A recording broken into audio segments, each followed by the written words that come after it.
कि अगर एक गरीब की बेटी के साथ बलात्कार होता है, एक गरीब की बेटी के साथ बलात्कार के बाद नृशंस हत्या होती है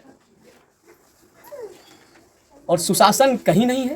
लेकिन हमारे यहाँ मणिपुर हुआ है, इस गांव में मणिपुर हुआ है, ये मधुवन डीहू टोला में यहाँ पर मणिपुर हुआ है। जिस जिला का कानून मंत्री होता हो और जहां पर सुशासन की सरकार होता हो, वहां एक बेटी का बलात्कार होता है। अभी ये मधुवन प्रखंड क्षेत्र के डेहू टोला में है और आपको एक जानकारी दे दें, आज से लगभग 7 रोज पहले एक महिला के साथ रेप किया गया और उसको मार दिया गया और बहुत सारे प्रोपेगेंडा के तहत उनको इधर उधर घुमाया गया। पीड़ित परिवार भी है और कुछ लोग इन्हीं के समाज के लोग जो यहीं से हम थोड़ा बात करने के लोग आए थे पीड़ित परिवार से मिलने, उन लोग से हम थोड़ा बात करने का प्रयास करेंगे। सबसे पहले हम सर का परिचय जानेंगे, सर कहाँ से आए हैं और पीड़ित परिवार से मिलकर उनको क्या सांत्वना दिए हैं। सबसे पहले सर मेरे चैनल आपका स्वागत है। देखिए, मेरा नाम डॉक्टर फिरोज मंसूरी है, पसमानदा समाज से हम आते हैं, राष्ट्रीय संयोजक हैं, PMDRF के निदेशक हैं। हमको जानकारी मिली थी कि यहाँ मधुवन थाना में एक नर्स हैं, एक परिवार में उसका बलात्कार हुआ, उसकी हत्या हुई है। ये बहुत ही शर्मनाक घटना थी, पूरे बिहार के लिए शर्मनाक घटना है। और महिलाओं पर जिस तरह से अत्याचार हो रहा है, महिलाएं जिस तरह से असुरक्षित हुई हैं, ये लॉ एंड ऑर्डर का सवाल है। हम लोग अपने डेलीगेशन के माध्यम से उसको देखना भी चाहते थे। चंपारण की हमारी टीम पूरी है, पटना की हमारी पूरी टीम आई हुई है, कई कानूनी एक्सपर्ट भी आए हुए हैं, जानकार लोग आए हुए हैं इस बात को देखने के लिए कि आखिर ये घटना किस वजह से हुई, इसके पीछे कौन सा कारण है।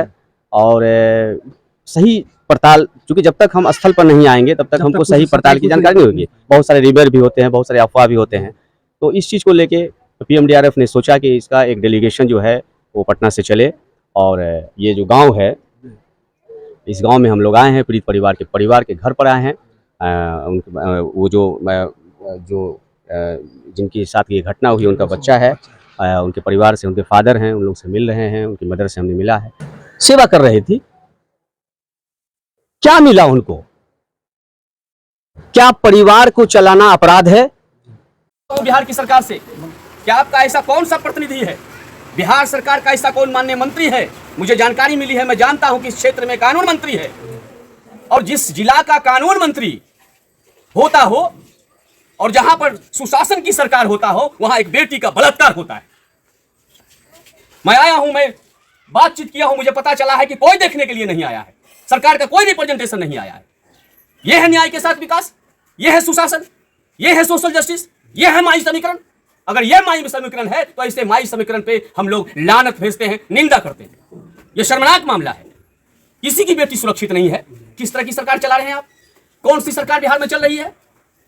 आज हमारा पूरा विपक्ष जो है मणिपुर को लेकर हम चिल्ला रहे हैं, लेकिन हमारे यहाँ मणिपुर हुआ है, इस गांव में मणिपुर हुआ है, ये मधुवन डीहू टोला में यहाँ पर मणिपुर हुआ है। बिहार की माननीय नीतीश कुमार जी, आदरणीय नीतीश कुमार जी, आपसे मैं आग्रह करता हूं कि अगर एक गरीब की बेटी के साथ बलात्कार होता है, एक गरीब की बेटी के साथ बलात्कार के बाद नृशंस हत्या होती है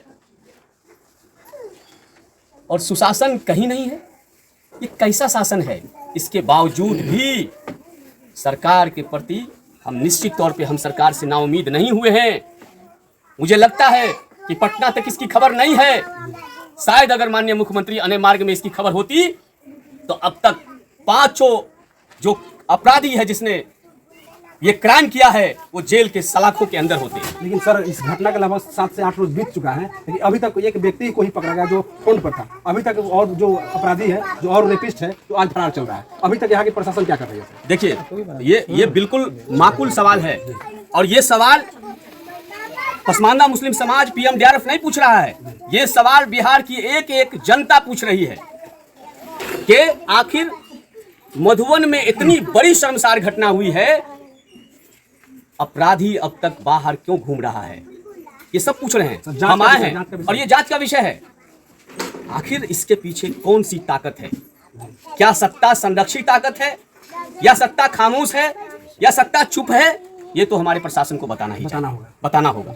इसलिए बताना होगा कि ये मामला अब मधुबन का नहीं है, ये डी गांव का नहीं है, ये पूरे मोतिहारी का नहीं है, ये पूरे बिहार का मामला है और मामला मणिपुर से जोड़ा जा रहा है। ये हमारे लिए सबसे बड़ी बात, शर्मसार करनी बात है। और ये चंपारण की भूमि है ना, ये राष्ट्रपिता महात्मा गांधी की भूमि है। कहीं ना कहीं इस चंपारण की धरती को भी कलंकित ये कोई साधारण काम किया गया। ये इतना बड़ा जघन्य जो कलंक लगने जा रहा है चंपारण की भूमि, जिसके वजह से हमारा बिहार पूरा देश आजाद हुआ, जिसके वजह से, जिस महात्मा गांधी की वजह से चंपारण जाना जाता है और उस चंपारण की वजह से आज हमारा देश आजाद होता है। और उस चंपारण में इतना शर्मसार घटना होता हो, इतना निंदनीय घटना होता हो, और पटना में जो हमारे माननीय मुख्यमंत्री बैठे हुए हैं, सुशासन बाबू बैठे हुए हैं, सुशासन बाबू की सरकार में ऐसी घटना होता हो और सुशासन बाबू के कानून मंत्री के क्षेत्र में ऐसी घटना होता है, तो हमको लगता है कि कानून का आपका कुछ कहने का मतलब ही नहीं है। कानून का कोई मतलब ही नहीं, कानून का कोई मतलब ही नहीं है। अभी हम माननीय यहाँ के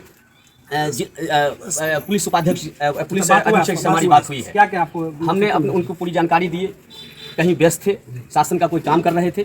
उन्होंने कहा कि हम आपसे बात करते हैं, हम इसको करके, अभी तो फिर उनका नहीं आया है। हमको पूरी उम्मीद है, मुझे अभी भी लगता है कि जिस तरह से मुझे जिला प्रशासन के बारे में, जिलाधिकारी के बारे में यहाँ खबर मिली है, अच्छे हैं, स्वच्छ छवि के हैं। जो छवि हमको यहाँ पर पुलिस अधीक्षक के बारे में मिली है वो स्वच्छ छवि के, ये सब मिला है हमको। हम जब अपनी डेलीगेशन के साथ यहाँ हैं तो मुझे पता चला है कि यहाँ एक काबिल अफसर आया हुआ है, जिला एसपी जो है वो बहुत ही स्वच्छ छवि के हैं। वो निश्चित तौर पर इस पर प्रयास कर रहे हैं, परिजन से हम मिले हैं, बात हो रही है। लेकिन मैं जानना चाहता हूँ कि आखिर 7 दिन हो गया, 24 घंटे के अंदर अपराधी सलाखों के अंदर होनी चाहिए। मैं सरकार से मांग करता हूँ, वो नहीं हुआ है। तो इसका कारण क्या? कहीं ना कहीं सत्ता का पीछे, बिल्कुल ये कहीं ना कहीं एक बहुत बड़ा विषय बन रहा है। और राज्य की जनता अब इस गांव को और इस क्षेत्र के बारे में पूरी तरह से नजर बनाई हुई है। वो सिर्फ हमारी जनता सिर्फ मिजोरम पर नजर नहीं बना रही है, अब हमारी जनता चंपारण पर नजर बना रही है, क्योंकि चंपारण के विधि मंत्री हैं। वो सिर्फ चंपारण के विधि मंत्री नहीं, राज्य के विधि मंत्री हैं। और राज्य के विधि मंत्री के क्षेत्र में इस तरह हमारी बेटी के साथ बलात्कार हो जाए, हमारी बेटी की हत्या कर दी जाए, तो राज्य के कानून का क्या हाल है, ये हमको लगता है बताने की आवश्यकता नहीं है। लेकिन इसके बावजूद भी हम माननीय मुख्यमंत्री से, क्योंकि मैं जानता हूँ उनके काम को, मैं जानता हूँ, शायद अनेमार खबर अगर होती तो 24 घंटे के अंदर 5 अपराधी जो है वो सलाखों के अंदर होता। और मैं जानता हूं कि अगर मुख्यमंत्री को जानकारी हो जाए, अगर माननीय मुख्यमंत्री को जानकारी हो जाए, तो मुझे पता है कि शासन स्पीडी ट्रायल का भी निर्णय लेगी।